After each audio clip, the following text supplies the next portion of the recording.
Hello everybody, and welcome back once again to Let's Play Crusader Kings 2 with King Cenred of England.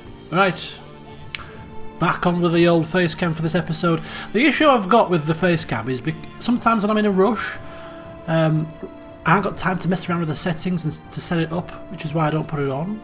And plus, if I'm recording it at a certain time, the lighting isn't great.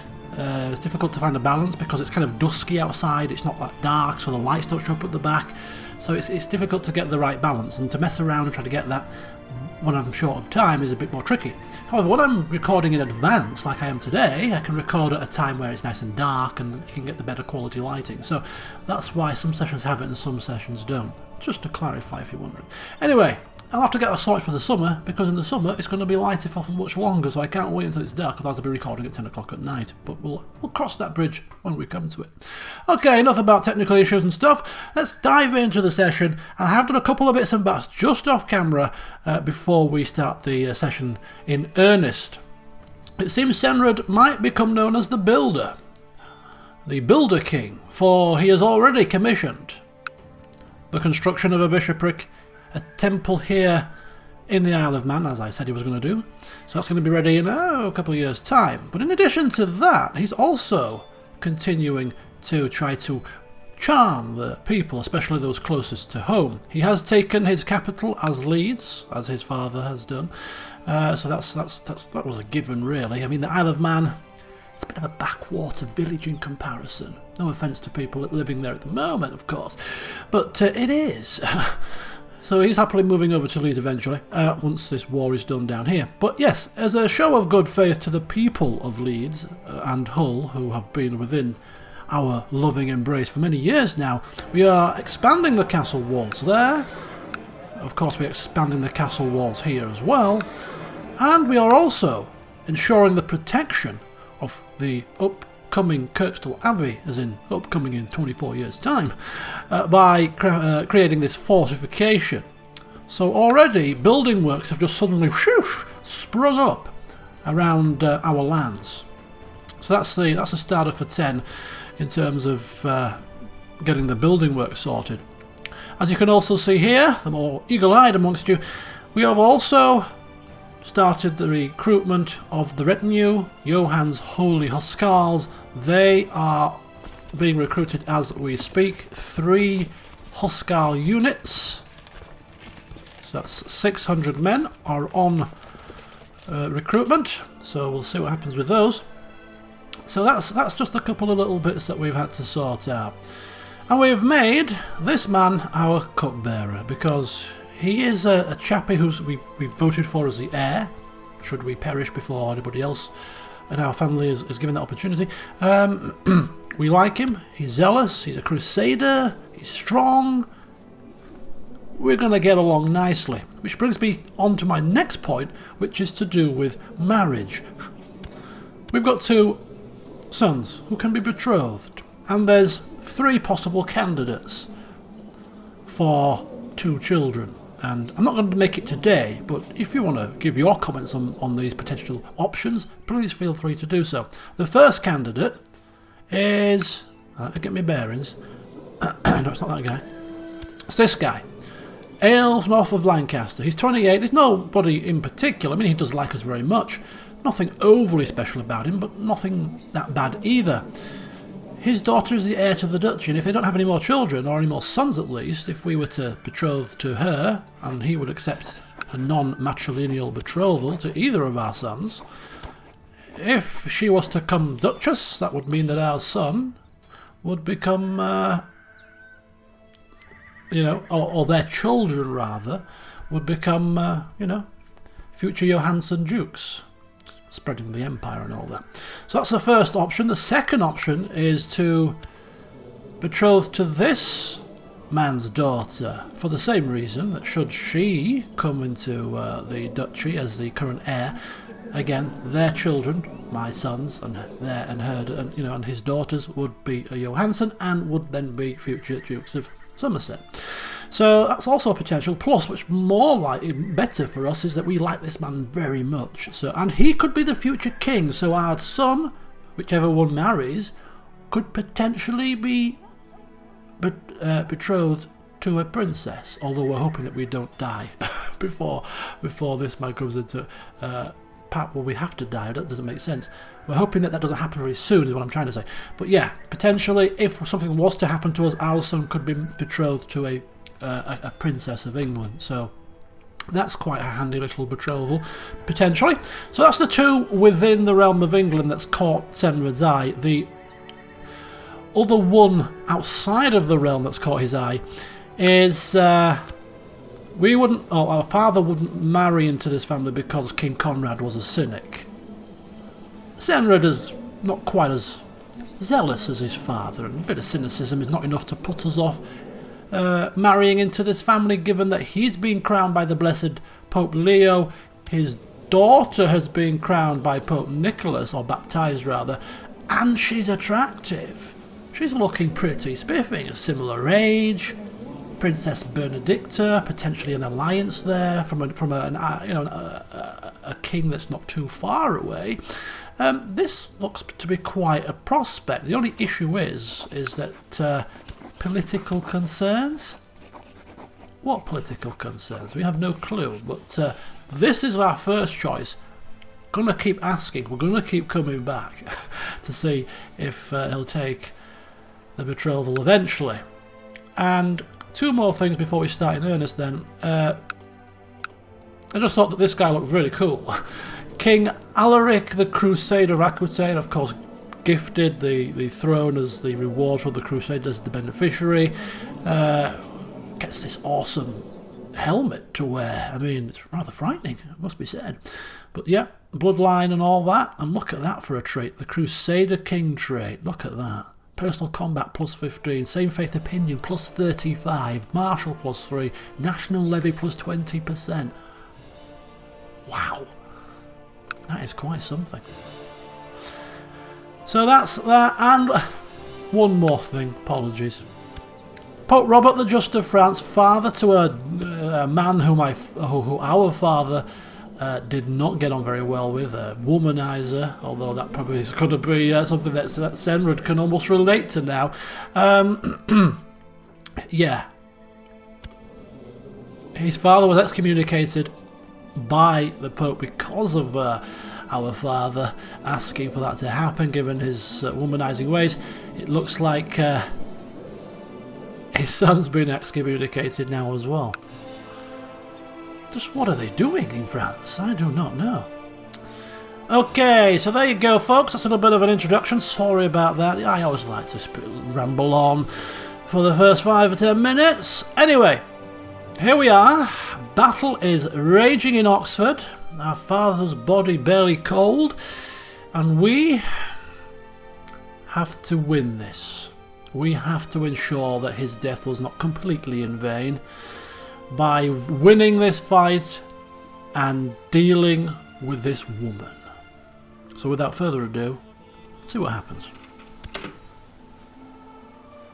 It's going to be on 2 speed, of course. We'll just build the tension up. Okay, so we know about this. This happened in the last session, but I've gone back a little bit. I've gone back a touch because I didn't save it at the end of the last session, but one. So this is the auto-save, so it's kind of a couple of days behind.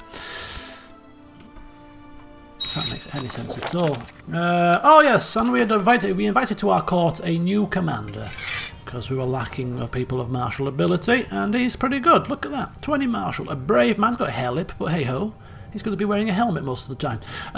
Brilliant strategist, paranoid, proud, and greedy, but hey ho, the man can't half fight. So. A welcome addition to our commanders.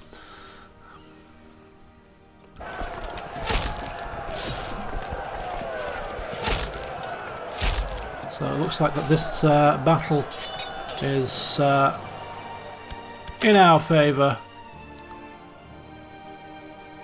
and we are leading. We are leading. I'm going to test this man's mettle, see just how good he really is. So throwing him head first into duty. We're going to go to Norfolk, lay siege to the place.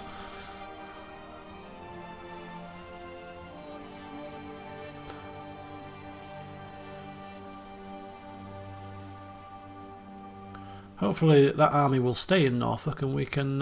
It is going to stay in Norfolk, so which means we can take another pop at them. I sincerely hope that nothing foul befalls Cenred. Imagine if she killed him as well. I think I'd end the campaign there. It's like, campaign finished. No, I'm not having this. Another victory. It's a bit more of a hollow victory. In fact, it doesn't really add to the war score. But now we're laying siege to her capital. Starve this wench out.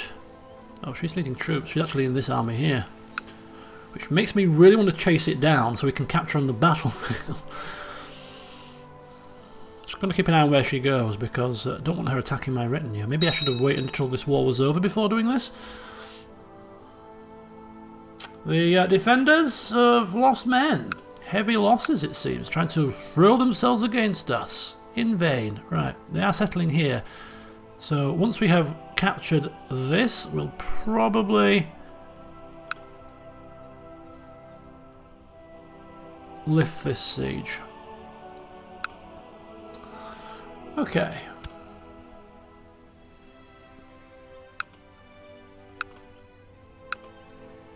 So he's seeking a claim on the Duchy of Owese, which, to be quite honest with you, we're not going to get involved with, but poor old Duchy of Owese, he's only got like one county left. It looks like Beatmar wants a full monopoly on 2 duchies here. Hey ho. No need for us to get... Where has this army come from? It's just sprung up out of nowhere.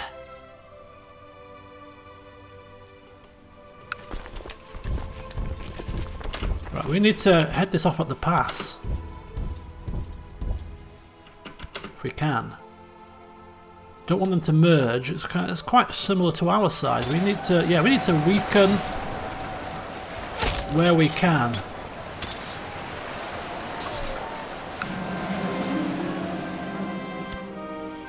Gerard was captured, is now my prisoner. Perfect. I'm concerned. Is she at war with anybody else? No, she can't be. Oh, that means that we just lifted this siege. This is not going as smoothly as I hoped it would. Right.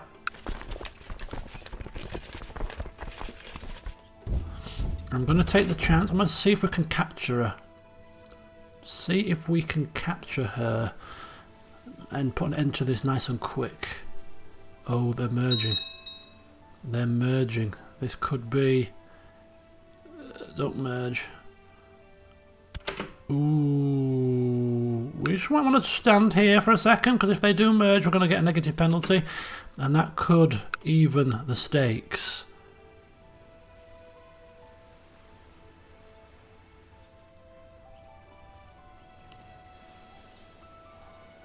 $2,600.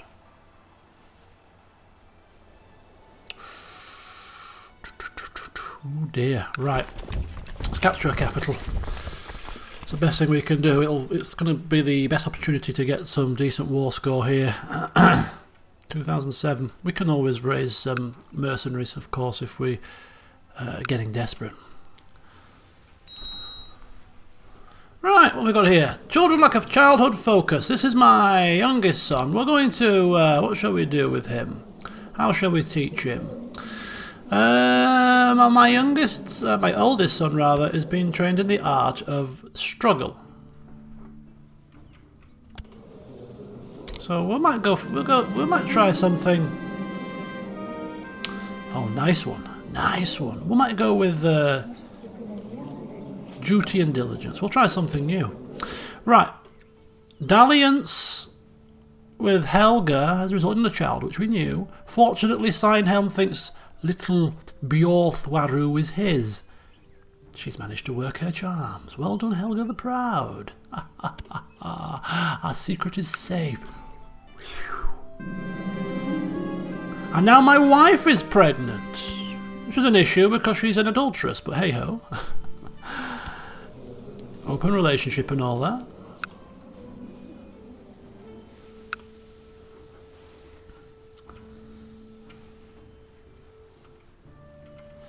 Okay, If we were to come up from this side, is there a way to see where the river crossings are? Yeah. It's surrounded on all sides by rivers. Apart from Wiltshire, maybe. No, there is one in Wiltshire too. Oh, Duke Aelfrith of Kent has inherited Duchy of Kent and other titles from Duke Aelfrith of Kent, who has died of chamber business. Oh dear. Oh dear, oh dear. Died doing chamber business. It's an awful way to go.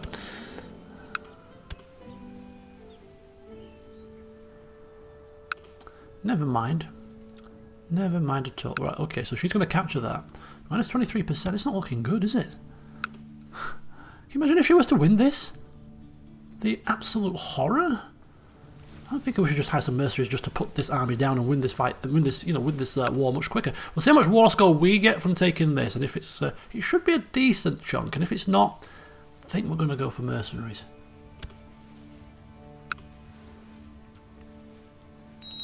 This can't be allowed to continue. Right, another childhood focus. This is Ayleswith of Leeds. This is my niece, right? I don't know. Yeah, this is my sister, who's now being cast aside to the nunnery. It's her daughter, bastard daughter, of course. We'll, etiquette. Humility. Etiquette. Faith. Heritage. Yeah, we'll go etiquette. She can learn etiquette. She'll make somebody a wife and be married away from our shores somewhere else. Bastard children. Do. Okay, let's have a look at this. Come on. Oh, they've raided the camps. Oh, they've taken from our numbers, inflicted losses. Yeah, the more I'm looking at this, the more I'm thinking we need some mercenaries. Let's just take one. Come on. I could speed it up, I suppose, but I like to speed it. Just allows me just to see what's going on. 35%. Okay, that's a big chunk. It's a rather big chunk indeed. So I think what we'll do is we shall maintain our stance of just besieging her lands. Let's see, that's a fair chunk. Don't have enough to assault the place, but we should be fine here. A message about one of my courtiers marrying King Colin the Ill Ruler. Oh, it's my father's wife. She slept drunk in church. It seems she's picked up the habit from him. Two drunks together, bless them. It seems he influenced her to become a drunk. Right, okay. Or maybe she was just mourning his loss so badly that she's turned to drink. Feels almost hard. You know what? Is he a nice... He's a semi-decent guy. He's got concubines, though.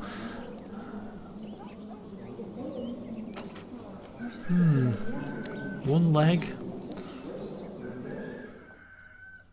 This is our stepmother, effectively, isn't it, really? One of many. He's a king. Do you know what? He'll probably treat her right. I mean, there's concubines and all that, but do you know what? She's drinking herself into a stupor. She's depressed. She's not happy. Oh my! Come on, start anew, start anew. You'll be a queen. You know? Start to enjoy your life once again. You can't mourn forever. Right. Kingdom of Scotland. Right, okay. I am going to bunce it up to 3-speed now, seeing as everything's nice and stable. And we're taking nice swaths of war score from her. And they've unsuccessful attack. I think one more... Well, I don't want to risk fighting this army now, 50-50. It's not worth the effort. 31%. We'll arrive in Northampton. 35. They're coming for us. We'll arrive in Norfolk. Oh,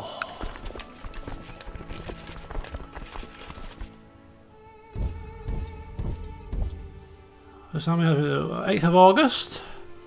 9th of August. We just evade. Right, do you know what? I've seen enough of this.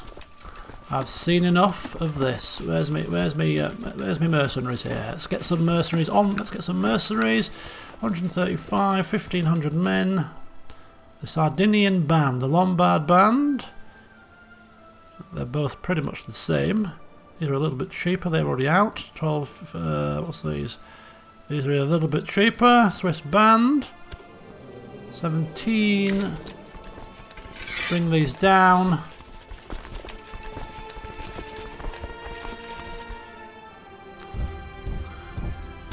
Right, let's get this. Oh my God!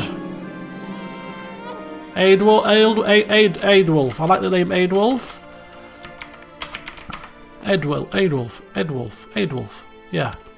This is not good. They're suffering a negative though, so this actually might be okay. Oh, this is so close. Holy hell, this is close. Oh boy. Oh no. We have been attacked. They have sprung a surprise upon us. And this is close. This is very close. Can you imagine if we lose this? What a scathing blow it would be. We have lost diligence. Come on, quickly. Relieve us. Oh, we're winning. We're winning. Come on, Cenred. Come on. Stick it to her. This stupid. Yes.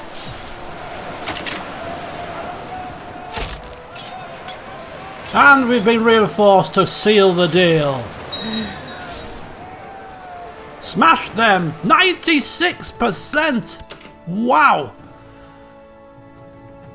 Your mother-in-law, Pavlina, died a natural death. Oh dear. Wow! That was a close shave. Let's end this. Let's end this farce. Whew.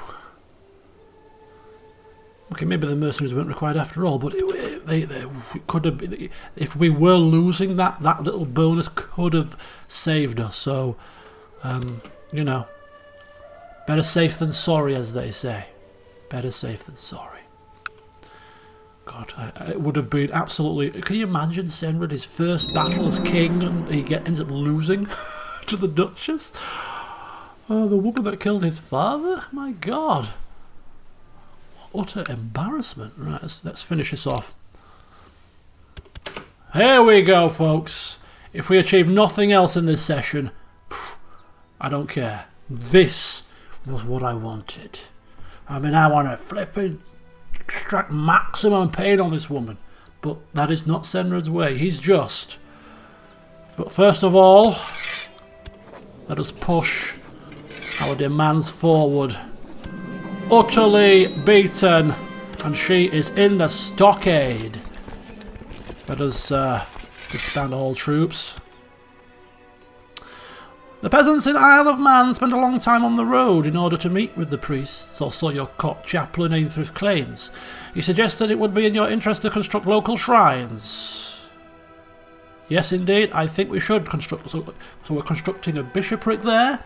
And now local shrines. I told you, this man is going to be known as Cenred the Builder. Let's pause this. This is a very, very, very important position that we find ourselves in now. Okay, folks. The battle is done. We are victorious. And look who's inside our cells. Yes, Duchess Elfkif has finally been brought to justice. Well, not quite, because we haven't exacted our punishment yet. Our penalty for daring to kill our father, raise up against him in the first place, and also plot to kill our son. Right then, so I've had to do some off-camera work here because I wasn't quite so sure how best to proceed from here in order to deal with her in the harshest way possible, but within the kind of realms of being just. We don't want to do anything that's classed as tyrannical. So executing her, for instance, is classed as tyrannical. Go figure. She's killed a king. That's like the highest treason possible. This doesn't make sense to me. However, fine. We're not going to do that if it's tyrannical. We're a just person. So instead we're going to take away as much land from her as possible. So I had to kind of figure out how best to do that, given she's got counties, she's 2 duchies, it's not quite so straightforward. So I've had to kind of see what was going on. Anyway, I kind of figured out what the best bet is. And the best bet is taking away the Duchy of Essex title, because these 3 lands will come away from her. We can gift it to one of the counts here. They would become the Duke. She would be hamstrung a little bit. If we take the Duchy of East Anglia title from her, because she actually owns so many counties within that duchy, we're taking the title, whoopee-doo. We're not taking any land though, technically speaking. So we want to take land. So this is the best bet. So that's what we're going to do. Revoke the title, Duchy of Essex, and this makes sense. This is the duchy that our father gifted to us, so if there's any that's going to be taken away from her, this would make the most sense anyway.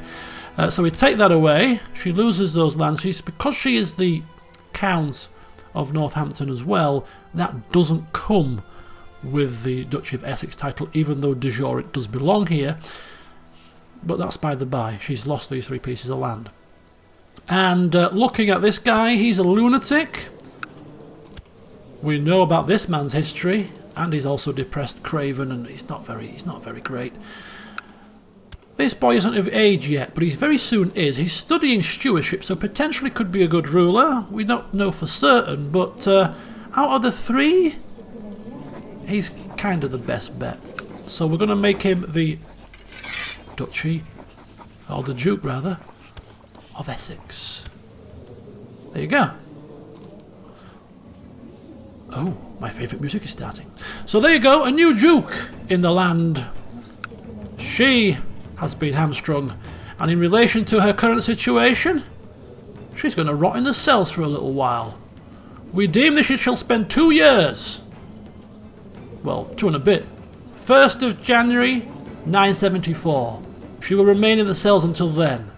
After that, she will spend a period of 10 years under house arrest, and then after that, she can be ransomed out.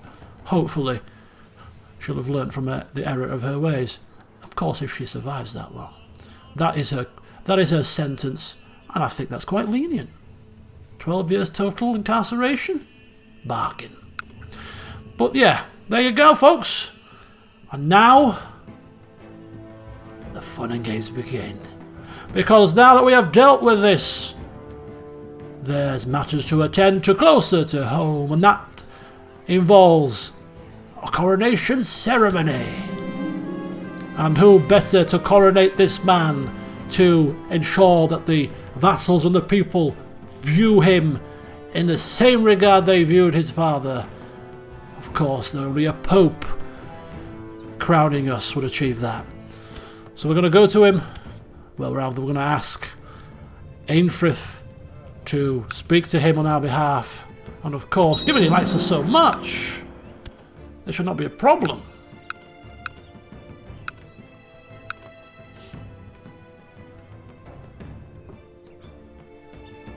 Come on, Popey. You know you want to crown me. Don't deny it. Don't deny it. Right. The Pope has sent an emissary with a peculiar request. The emissary explains that the clergy has been very involved with the hospital in Leeds. As such, a fair compensation is expected to be paid. He wants 73 gold. Our father, I think, paid much more than that for the coronation. So this is cheap as chips and well worth it. I was kind of hoping, really kind of hoping that he requested papal investiture. You can have it freely. This is hamstringing us. This is holding us back. When it comes to requesting excommunications and claims, having free investiture is a massive penalty to that. So I was hoping he was going to ask, can you install papal investiture? Of course I can, Your Holiness. Of course I can. But anyway, 73 coins. It'll do.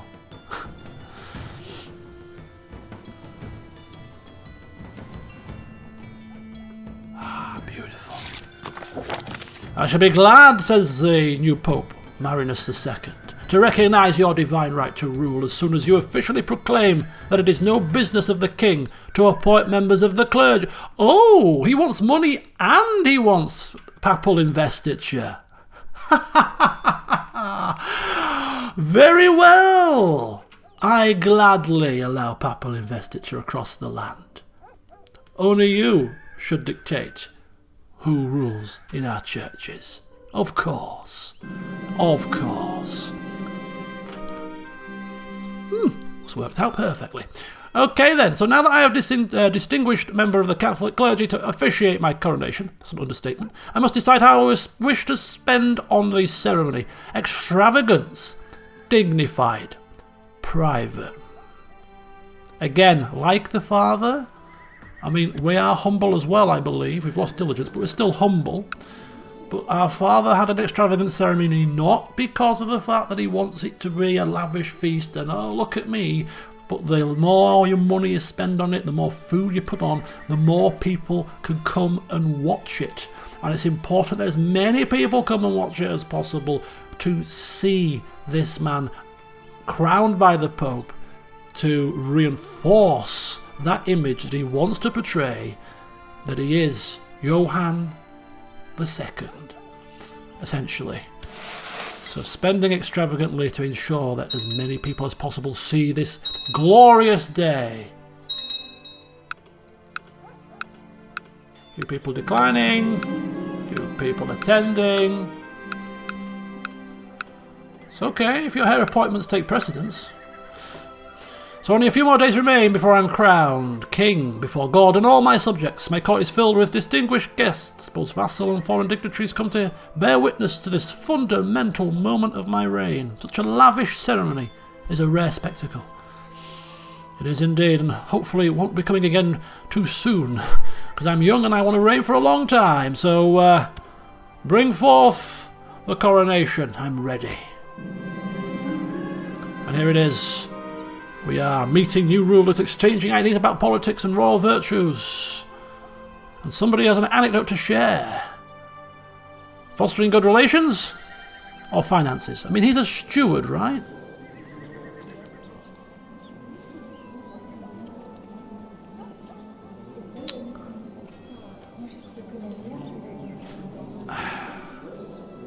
Just temperate, I don't know. I don't know. Fostering good. We did this last time. I kind of like fostering relations with subjects and all that. It's kind of the outlook that we're going for here. Hence why we're allowing so many people to come to the coronation in the first place. We want to foster that good relation. So I think we'll go with that again. Curious knight has ventured forth, has heard about my upcoming coronation. He wants to pledge his sword to my service. Let me see you, fine specimen of a man. Brave, wrathful, temperate, charitable, content. Misguided warrior. We have a spot free for a commander. Come on down. Come on down. At least I thought we did. Perhaps I was wrong. No, look, we do have a commander. Where is he? There he is. There you go. Beautiful. Wrong type of...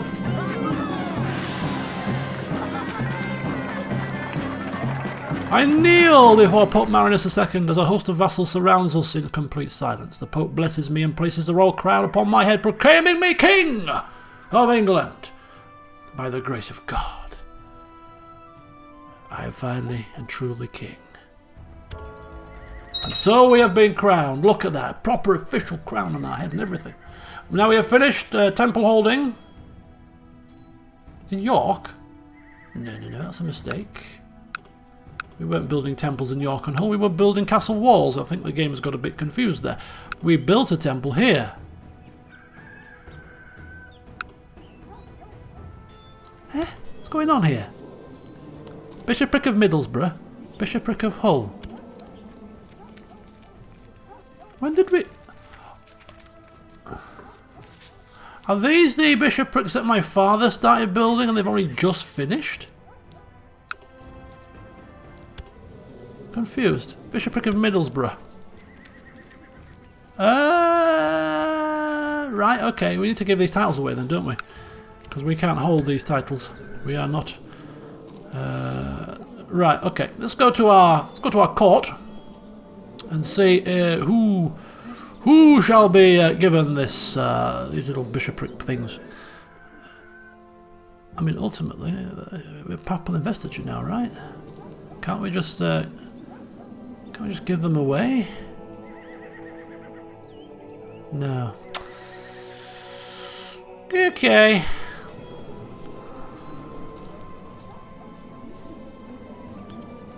Jedvard. Raedwald. He's zealous. He's not got much else going for him, has he? Wicked priest. Holy hell. This guy's Norse. Offer of Hull. Offer! Oh, look at him. Remember him? Yeah, Cenphus' son. Yeah, we know about him. My father and his father were good mates. Do you know what? Bishopric of Hull.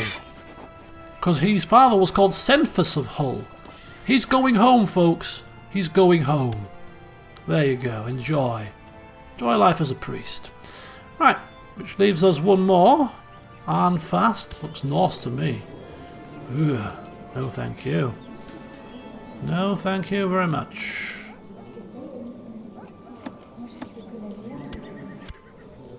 Where's my court?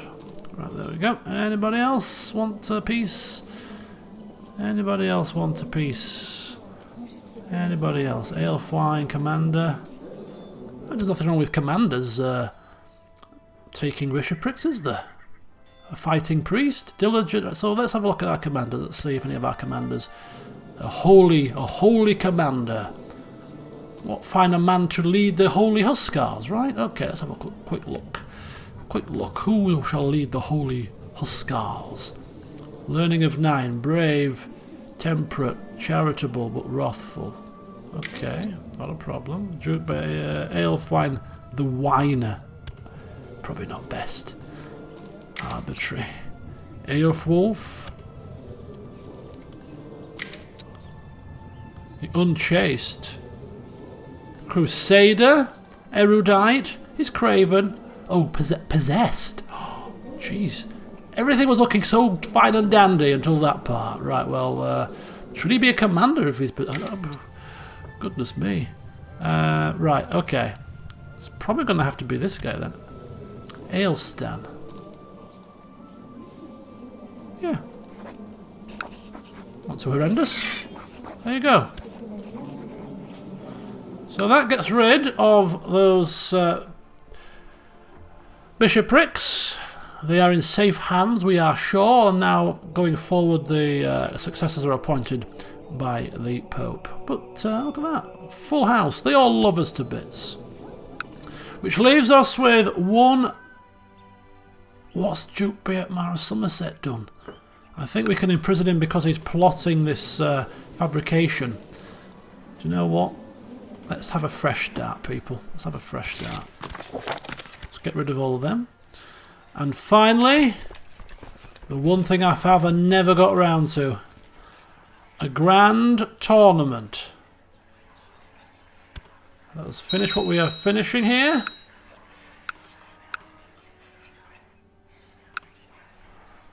What on earth is going on? Now what's happened? Baron titles. What's happening? Why have we suddenly become... Oh, Bishopric of Ilkley. Oh, the last one. Of Ilkley Moor Bartat. Right, let's find somebody to stick there. Who is this guy? It's our chappie. Join court, yes. Men. Why is there only 2 people here? Men. No rulers. Who will join my court. Is that right?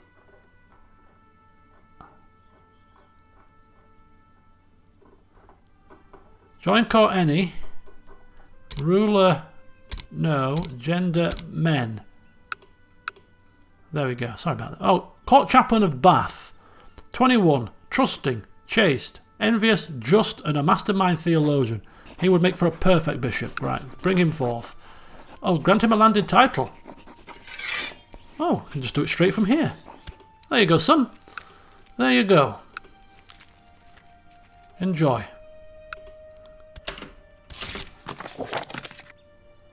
So we end these plots and schemes. End these plots and schemes. And I think we have stability, finally. I'm going to end the session here, I think. Yeah, 1st of Jan. It's always a nice place to end. Okay. The session feels longer for me than it has been because it's been a bit bitty. I've been doing some off-camera work in between, which I don't usually do, but I had to make sure that I got the situation right. So, let's take a breather, folks. Let's take a breather. Let's just take a quick look at this other guy that we've just brought in. Which one was he? It was Ilkley, right? Here he is. 325. Not bad. So here we go. Yes, she has. She's imprisoned, as I said, until next year, 1st of January 974. She'll be released to house arrest. Or should it be 975? I think it should be 975. 2 and a bit years, I said, didn't I? Yeah. 1st of January 975, she will be released into house arrest, and then for 10 years she'll remain in house arrest, and then she shall be ransomed if she's still alive or hasn't escaped in the meantime. Grand Tournament? Grand Tournament. Soon to commence. Soon to commence indeed. Building work has been commissioned across the land. Bishoprics are finally finished. So yeah, all in all, I think it's been a successful start to his reign. It's a very short start, but nonetheless, a successful start. He's got a long way to go if he's to sort of garner the same support that his father had. Everybody loved him to bits. I mean, they're all positive, apart from her, of course, but they're not quite to the same levels. They were all 100 when his father was in charge. He's got a bit of work to do. But like I said, he's going to try to sort of hang on to those coattails and finish his father's works and do what he can without stretching himself too much religiously to ensure that the people still view him as an honourable, good Catholic man. And let's just quickly check if everybody's voting we are. Yeah, look at that. 8 people voting the same way that we are. Good. We like that. Right then, so in the next session we shall continue on and see what the game throws at us, because now we are ready to rule proper. And I already see a potential problem. Norway. Norse pagans. Right on the doorstep. What would our father do at a time like this, I ask you? I think you know the answer to that. The question is, what will Cenred do? And who should we betroth our daughters to? This lady here? This young lady here? Now that we've finished our war, can we? This young lady here? Political concerns, what's that about? So anyway, yeah, let me know your thoughts on that.